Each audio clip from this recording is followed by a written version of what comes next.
ইহুদি খ্রিস্টানরা বসে নেই কিভাবে মুসলমানদেরকে দিন থেকে দূরে সরানো যায়। বিভিন্ন ষড়যন্ত্র চলছে। সরাসরি বলে না তারাবি পড়বে না, বলে তারাবি 20 রাকাত না পড়লেও চলে, 8 রাকাত পড়লেও চলে। নাউজুবিল্লাহ। তারাবি বলেন কয় রাকাত? আরো জোরে বলেন কয় রাকাত? 20 রাকাত। আমরা পড়বো কয় রাকাত? 20 রাকাত। নবীজি পড়েছেন 20 রাকাত, হযরত আবু বকর পড়েছেন 20 রাকাত, হযরত ওমর পড়েছেন 20 রাকাত, হযরত ওসমান পড়েছেন 20 রাকাত, হযরত আলী পড়েছেন 20 রাকাত। সমস্ত সাহাবায়ে কেরাম, খায়রুল কুরুনের সমস্ত সাহাবায়ে কেরাম 20 রাকাত তারাবি পড়েছেন। তাবেঈন 20 রাকাত তারাবি পড়েছেন। তাবেঈন 20 রাকাত পড়েছেন। সমস্ত ফুকায়ে কেরাম 20 রাকাত পড়েছেন। সুতরাং আমরাও 20 রাকাত পড়ব, এর কমে আমরা পড়ব না, বলি ইনশাআল্লাহ। 20 রাকাতের বিরুদ্ধে যারা কথা বলবে আমরা পরিষ্কারভাবে বুঝতে পারি তারা ইসলামের দুশমন, তারা মুসলমানের দুশমন, তারা শয়তানের বিভিন্ন ষড়যন্ত্র মুসলমানের ভেতরে ঢুকাতে চায়। ঠিক না বেঠে?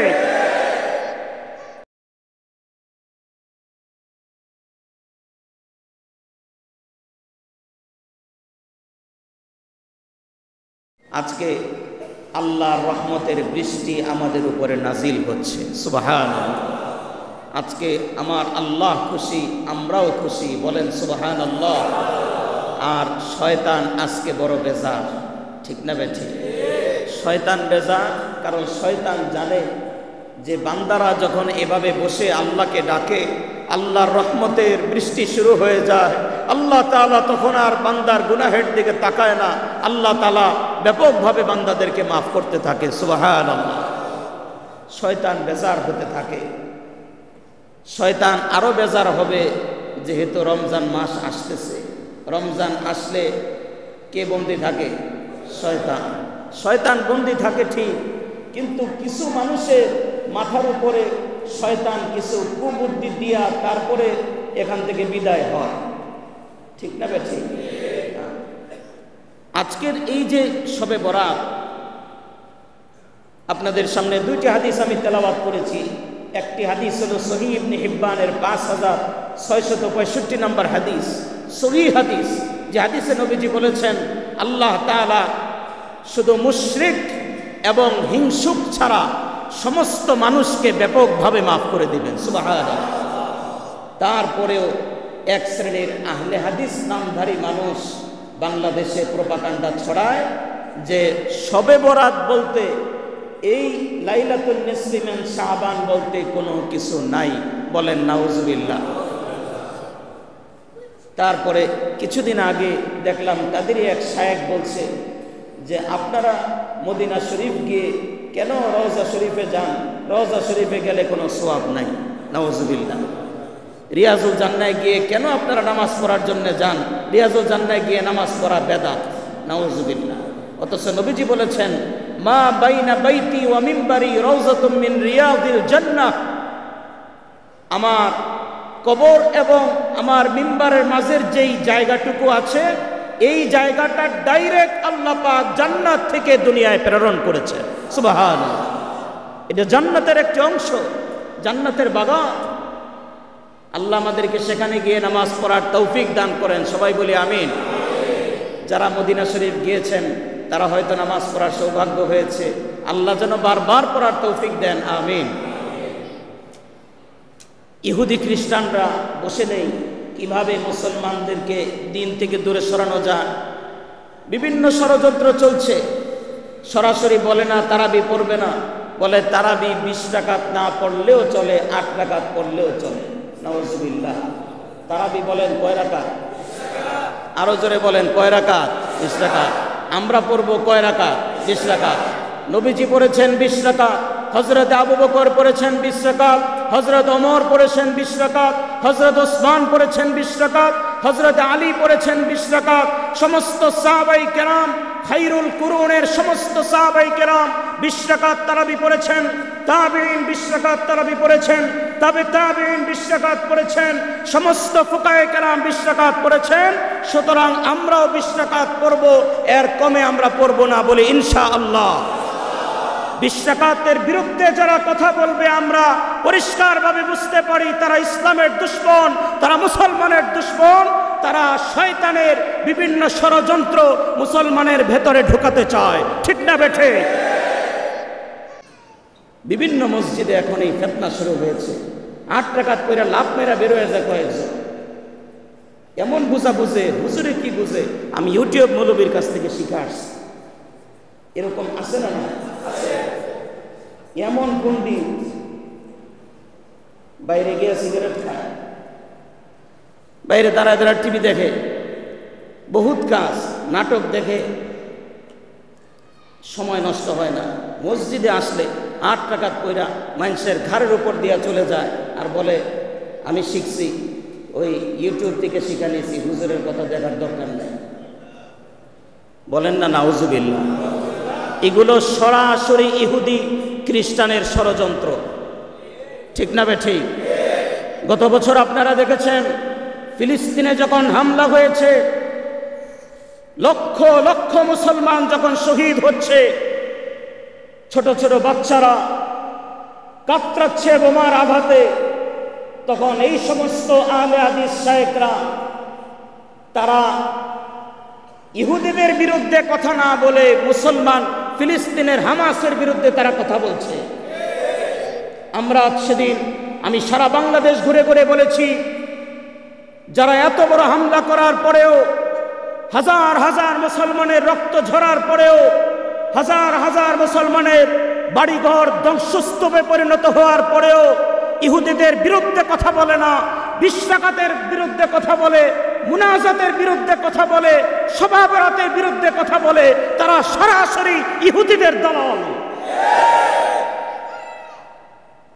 আল্লাহ পাক আমাদেরকে হেফাজত করেন, সবাই বলি আমিন। কি যুগ আসলো, এগুলো আগে আমরা শুনি নাই কোনো। আমরা তারাবি পড়ব কয় রাকাত? 20 রাকাত।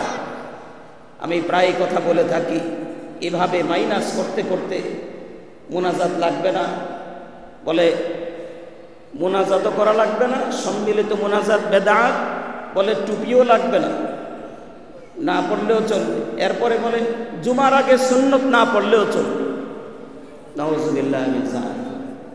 কদিন পরে বলবে জুমা না পড়লেও চলবে।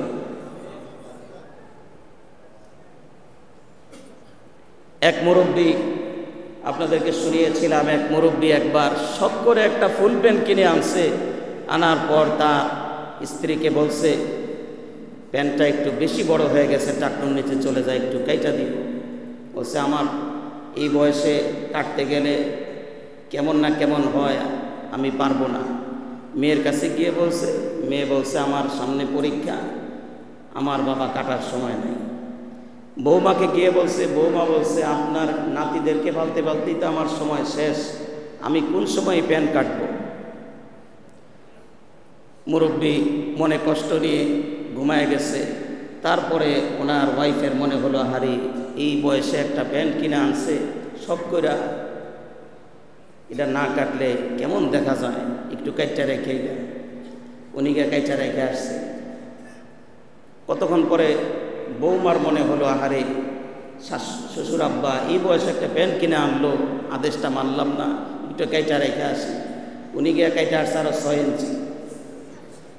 মেয়ে পড়ালেখা শেষ করে রাত্রের বেলা চিন্তা করছে, ঘুমের আগে আব্বার কথাটা মানলাম না, পরীক্ষা কেমন হয়, আব্বার আদেশটা একটু মানি, আমি একটু কাইটা ছুঁয়ে গিয়ে কাইটা রেখে আসছে। সকালবেলায় বেটা যখন প্যান্ট পড়তে গেছে, গিয়াতে এটার ফুল প্যান্ট নাই, হাফ প্যান্ট হয়ে গেছে। এভাবে কাটতে কাটতে সুন্নত লাগবে না, টুপি লাগবে না, শবে বরাত নাই, মোনাজাত নাই, এই নাই সেই নাই, তারাবি নাই, এগুলা করতে করতে এক সময় ইসলামকে একেবারে হাফ প্যান্ট মার্কা বানায় ফেলবে। আমরা হাফ ইসলাম চাই না, আমরা ফুল ইসলাম চাই, ঠিক না বেঠিক? হাফ ইসলাম এগুলো ইহুদি খ্রিস্টানদের ষড়যন্ত্র। যখনই কোনো ধরনের কথা শুনবেন, আলেমদের কাছ থেকে এসে সহি কথাটা জেনে নেবেন, বলে ইনশাআল্লাহ। শয়তানের ধোঁকা থেকে আল্লাহ আমাদেরকে হেফাজত করেন, সবাই বলি আমিন। আমরা এখন তওবা করব আল্লাহর দরবারে, বলে ইনশাআল্লাহ। জীবনের সমস্ত গুনাহ থেকে আল্লাহর কাছে তওবা করব, আল্লাহ তুমি আমাদেরকে কবুল করো, সবাই বলি আমিন। এই বছর আমরা 20 রাকাত তারাবি একবারে খতমে তারাবি কে কে পড়ার নিয়ত করছি এখন থেকে ইনশাআল্লাহ, একবারে পুরা খতম ইমামের পেছনে দাঁড়িয়ে পড়ব বলে ইনশাআল্লাহ। একটা সুসংবাদ আপনাদেরকে দিতে চাই, সেই সুসংবাদটা হলো দীর্ঘ প্রায় এক যুগেরও বেশি সময় আমি উত্তরাতে তারাবি পড়াচ্ছি। আমার তারাবির বয়স 23 বছর। আগে চিটাগাং নৌবাহিনীতে তারাবি পড়িয়েছি, এরপরে উত্তরায় মাটির মসজিদ, উত্তরার সর্ববৃহৎ মসজিদ মাটির মসজিদে আমি দীর্ঘদিন যাবৎ তারাবি পড়াই। তবে গত বছর আমি ওনাদের কাছ থেকে ছুটি নেওয়ার অনুমতি চেয়েছিলাম, ওনারা কিছুতেই রাজি হচ্ছিলেন না। এই বছর আমি ওনাদেরকে রাজি করিয়েছি যে ইনশাআল্লাহ এই বছর আমি এই মাদ্রাসার মসজিদে তারাবি পড়াবো ইনশাআল্লাহ।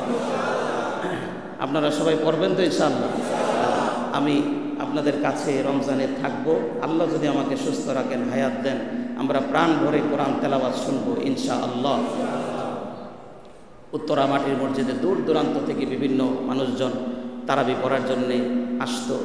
ওনারা আমাকে অনেক মহাব্বত করেছেন, তবে আপনাদের মহাব্বতের দাবি আর অনেক বেশি। এই বছরে অনেকেই বলেছেন যে হুজুর আপনি এই বছর কিন্তু কিছুতেই এখান থেকে আমরা যেতে দিব না। তা আমি বলেছি যে ইনশাল্লাহ আমি চেষ্টা করব, আলহামদুলিল্লাহ ওখানে আমি রাজি করাতে পেরেছি। আমি চেষ্টা করব আপনাদেরকে আল্লাহর কালামটা শোনানোর জন্যে, আল্লাহ যদি আমাকে তৌফিক দান করেন, আমিন। এবং আমার ইচ্ছা যে সারা জীবন যতদিন আল্লাহ হায়াত দেয় খতমে তারাবি আমি পড়াবো, আল্লাহ যেন আমাকে তৌফিক দান করেন, আমিন। আমার দাদা 63 বছর বয়স পর্যন্ত হায়াত পেয়েছেন। তিনি দিল্লিতে তারাবি পড়াতেন।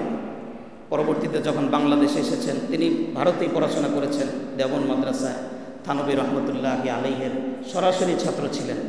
তো তিনি দিল্লি জামে মসজিদে নামাজ পড়িয়েছেন।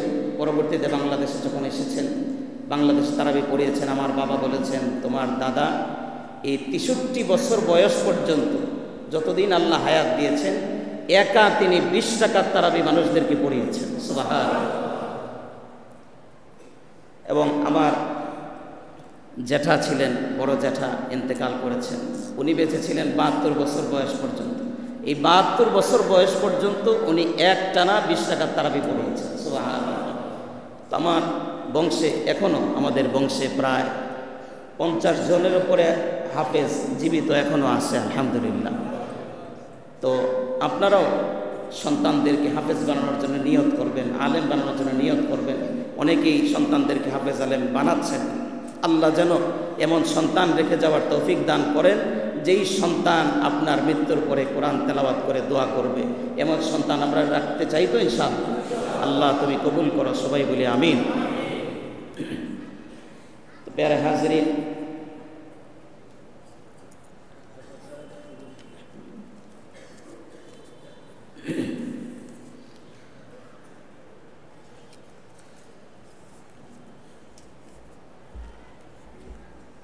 তো পবিত্র শবে বরাতে আমরা কি আমল করব? পবিত্র শবে বরাতের বিশেষ কোনো আমল নবী করিম সাল্লাল্লাহু আলাইহি ওয়াসাল্লাম এই রাতের জন্য আলাদা কোনো আমল বলে যাননি। এই রাতে আমাদের প্রধান কাজ হলো আল্লাহর কাছে তওবা করা। দ্বিতীয়ত, যদি আমাদের কাজা নামাজ থাকে কাজা নামাজগুলো আদায় করে নেওয়া। তারপরে আগামীকালের কি আমল সেটা নবীজি বর্ণনা করেছেন যে ইদা কানাত লাইলাতুন নিসফি মিন শাবান কুমু লাইলাহা, যে এই রাতে তোমরা রাত্রি জাগরণ করবে। রাত্রি জাগরণ মানে ইবাদতের মাধ্যমে রাত্রি জাগরণ করবে, দোয়া পড়বে, ইস্তেগফার করবে, আল্লাহর কাছে কান্নাকাটি করবে।